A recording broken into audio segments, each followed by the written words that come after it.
hey! Şimdi Barbar Bey'in çok sevdiği bir marşı var, Emin Cevad'ın Sırtındı Garibimiz okuyacağız. Aralar,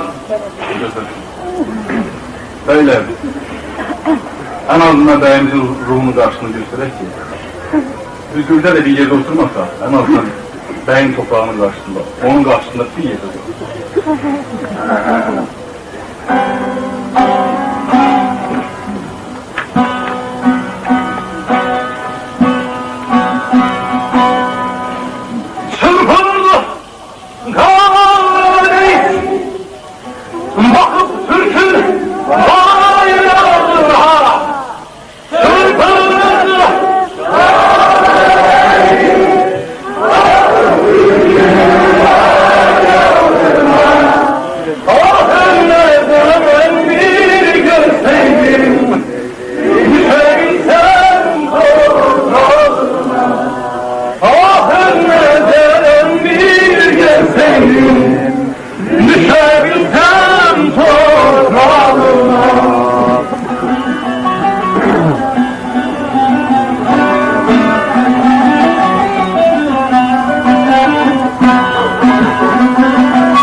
Kurban